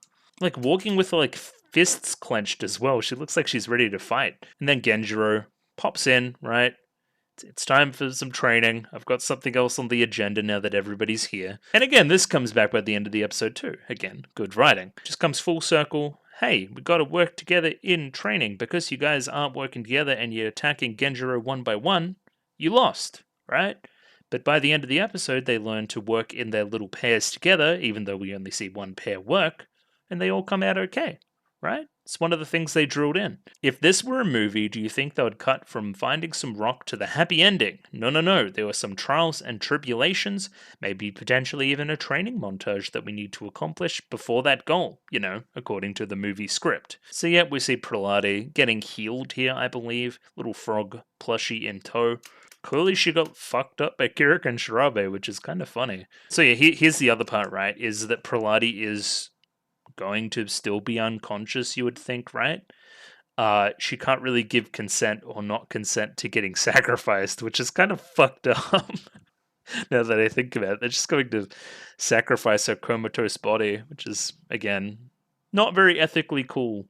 Adam, but I'm not sure that he really cares. So initially I was going to dock this episode points for showing me this again, but they save it with one final shot at the end, right? And it's this shot here. It's that Cagliostro now knows the stakes, right? Maybe some of her recklessness during the fight that we see later on is in part to take that choice away from Sanjaman, to not force that horrible choice onto her. I'll sacrifice myself. I know that Praladi feels the same way, still feels strongly about you, make that choice easier on you, sacrificing each other in the process. Or potentially that's a very charitable way at looking at it, and maybe she just got beat on her own terms. It's hard to say. But yeah, other than that, it was basically 30 seconds of content I've seen before in a episode that's made up of like 50 or so 30-second chunks. So I don't know. I feel like we're better than that. Anyone who hurts one of us hurts all of us. I won't rest until they've been taken down.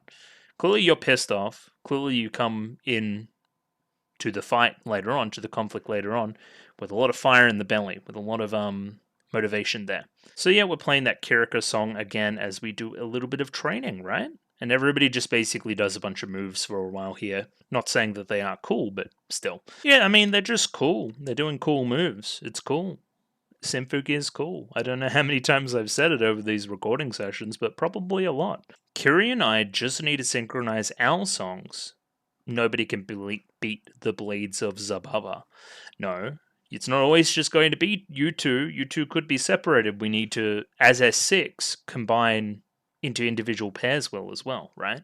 It's part of the process of the learning of the episode, basically, right? Oh, and then Genjiro's here to fuck shit up. We get this little face from Chris, which is just great. That's very mimetic, right? Pop that in a meme, say, Monday's got me like. That'll do numbers, I guess. But yeah, he's cool. He's got the power of, like, bullshit on his side, where he can just do anything and beat anybody. There's a particular shot that I like that we keep repeating, which is like he kicks and then like she flies like that way, right? We have Hibiki fly the same way as well. Just a great little bit of comedy through repetition. Just good stuff. And Hibiki, of course, she loves her training. She's always training with Genjiro. She's used to getting beat up like this. He's trying to show something by fighting us. Yeah, it's true. He's trying to show you how to work together. He's only focusing on one target right now. Somebody else could jump in and get an advantage. That's how working together works. It's probably something we should have done more of up to this point, actually. But you've acted too late. Maria and Hibiki have already been tossed to the wayside. We have way less people to cooperate with. Oh yeah, and the stuff that he does with the sword is just ridiculous. Like the dodging and then the... Like, what? What are you doing? But again, you've waited too late. Tsubasa's already been taken out, and then you shoot him with a bunch of bullets? What are you doing? Do it while he was holding the sword like that. You would have had some success. Instead, this time, he just grabs all of these, like between his fingers, like they're like Wolverine claws or something. Like he's you know, carrying all the drinks at a party, and then just throws them straight back at her. I like the reaction here is funny too, just like Uso and then getting like destroyed. You can't beat me with numbers alone. You must match the rhythm, match each other's hearts and minds. True. That's what we do at the end, and that's why we're successful. Thank you, Genjiro. He kind of just causes an earthquake there too. He's just a Chad. He's too powerful. We can't beat him. I do like the unwritten rule of the show almost, that he's like got super gag strength that he only brings out in these type situations, but never gets himself directly involved physically in any of the conflicts. I just think that's kind of funny and a nice quirk of the show. This pose for Hibiki, let me hide my little camera. Like, she's just, you know, have some shame. You know what I mean? It's crazy. So then, yeah, he's going to put on some tunes. They're going to train some more. We get this little scene here. These, like, things keep getting planted into Sanjuman's back as well, which is interesting.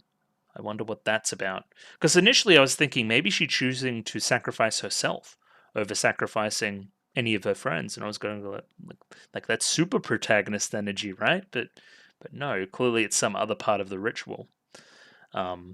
Again, you're saying like alchemist shit.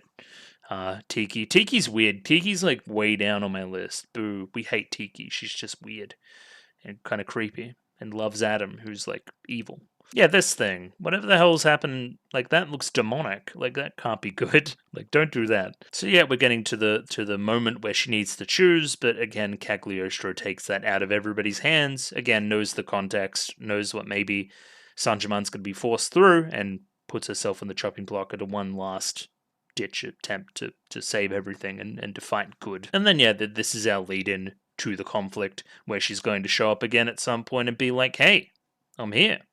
It's time to fight. Let's blow a bunch of shit up with some noise. Oh, that was something I missed as well. This is crazy. How did I not pick this up? There's this establishing shot of Tsubasa and Chris approaching looks like a fancy hotel or something like that, and then we immediately cut over to the relics. Like there's no more elaboration there. And then when we're like, where's Chris and Tsubasa? We're like, oh, they are together. That just completely went straight over my head. I don't know why I didn't think of that in the moment. Maybe I'm stupid. But yeah, we have the new relics. They look just the same. They're going to be good now, though. They're not going to get destroyed. They're not going to get nullified. It's good. We did the good. And yeah, here's Tsubasa and Chris. Where did they go? They went to meet Sonia and Stefan, as was foreshadowed before. So yeah, I guess Stefan, he was in a lot of pain the last time these two talked. So now he's had his surgery. He's got his little prosthetic. He's feeling better. He's kind of thanking Chris, just catching her up to date. The other two, though, Sonia and Chris, are being pretty silent about it. I think the implication here is that they're going back to the country. Right? They're going back to Valverde because Sonya needs to go save more people, which is pretty neat, but it's also like fucked up and probably in political turmoil, and I don't know, weird one. I guess you're carrying on the legacy of the whole Chris family thing. Yeah, she carried on your parents' work in supporting children who'd lost their homes and families.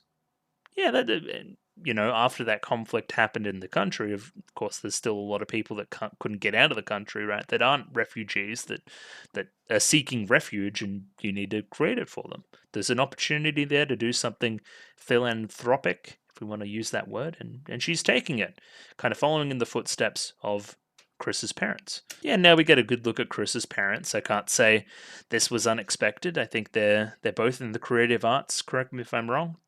One's got white hair. Just makes sense that Chris looks like what she looks like. They look like nice people. I doubt we'll ever hear them speak, considering they're dead. It'll only be through flashback. And then, yeah, very short-lived, big explosion. We know what happens from here, right? Dead parents. She's basically Batman. And then Sonya continues to hold her back as she wants to jump into the fire. It's all your fault, right? You know, that snap reaction, that my parents are dead, I need to find someone to blame.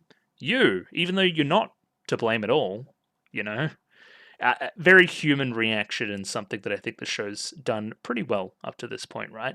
Believable. And then we're going to take that back. We're going to be like, hey, I've thought about it. I've left the emotional state that I was in that moment and thought about it, and you were actually in the right, and you were actually saving my life in this moment, the same way that I was saving Stefan's.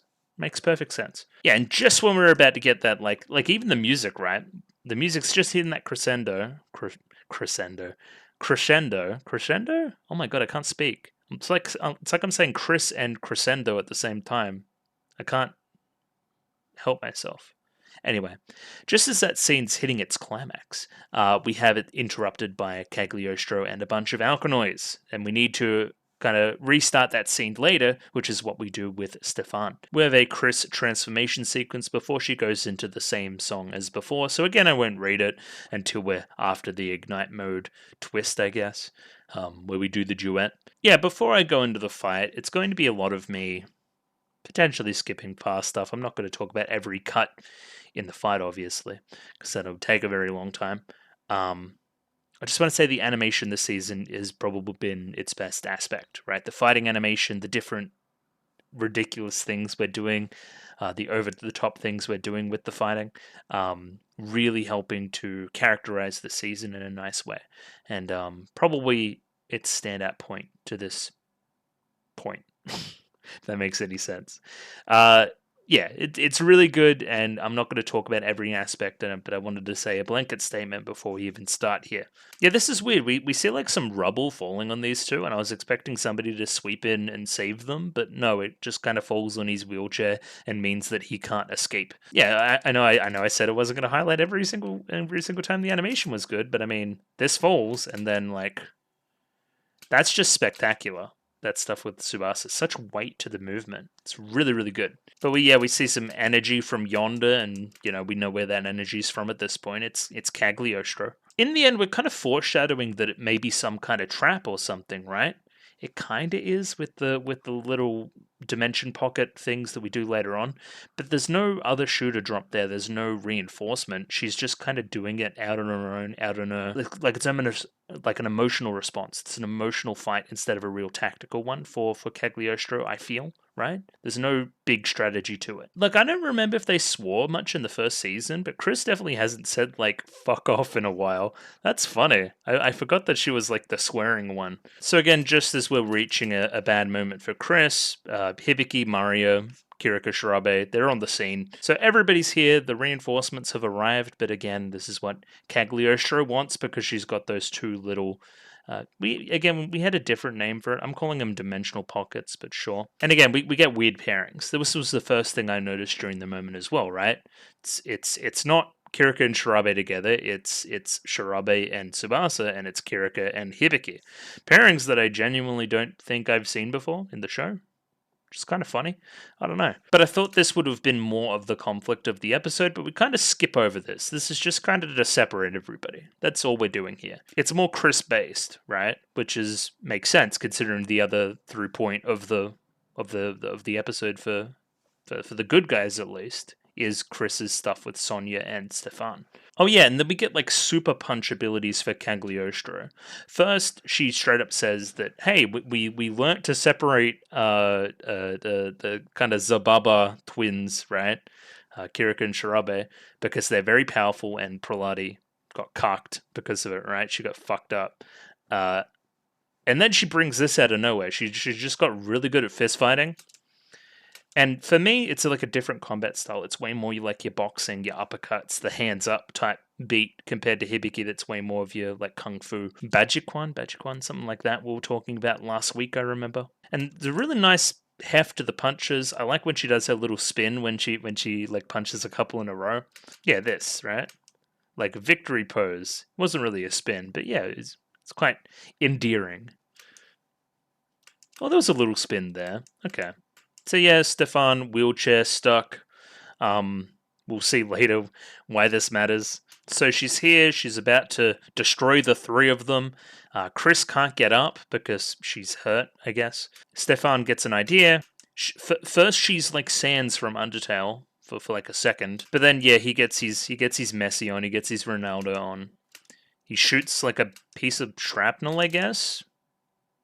Kicks it directly at her like head, which causes an opening for Chris to take advantage of. I could only help you now because you helped me back then, right? This is a tangible good that has happened from your supposed bad actions before, right? Chris needs some good things to happen. This is one of them. This is nice, right? But there was a more telling line later on, I believe. I can't do anything about my leg in the past, so I'll do what I can now. We still have a future. You both keep obsessing about a past you can't change. I'm standing on my new leg. What about you? That's the line, right?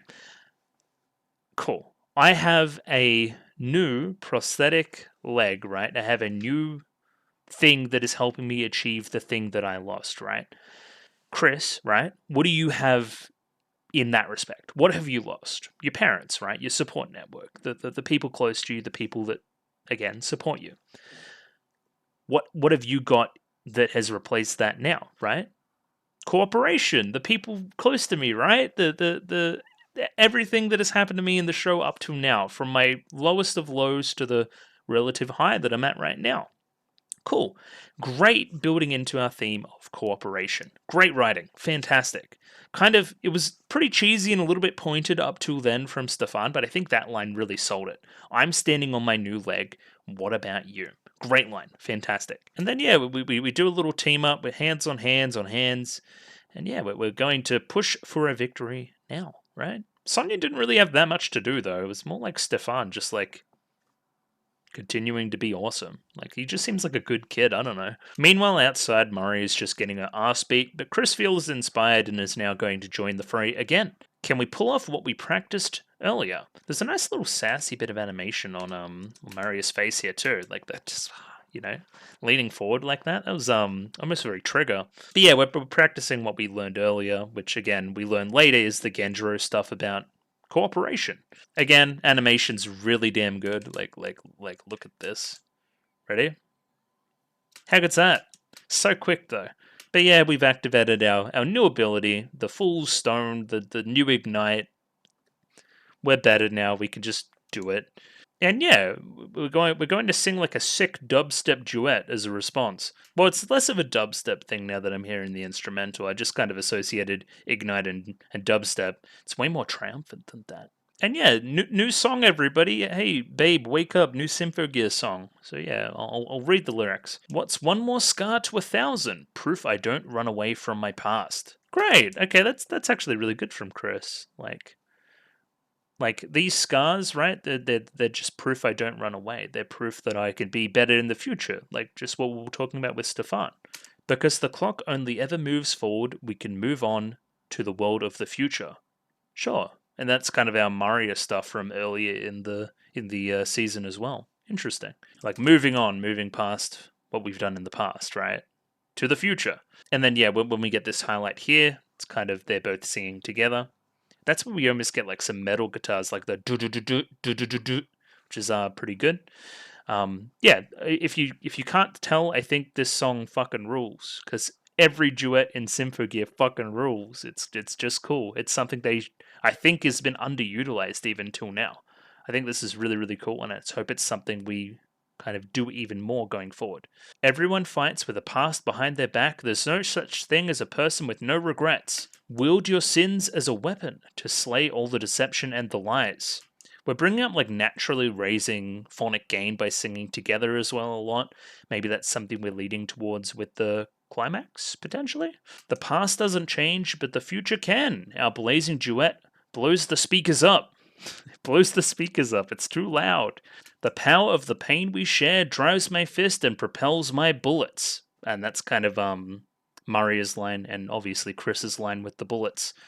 And we see the little pairings we have here, right? We have the Shirabe and Hibiki, if I can remember the characters' names, and we get like little flashes of different pairs, which is pretty cool. Howl for the Future, you would imagine that this is the name of the song if I was to look it up. And yeah, this is probably one of the best examples of it. Just Chris fucking yelling. We get a little bit of Maria yelling later on. Just does so much for it. I've talked about it a number of times up to now, so I won't repeat myself too much, but it's just awesome. It's so good. I could only blast one tiny part of the world, but knowing that weakness became my strength, place our trust in the hands we hold.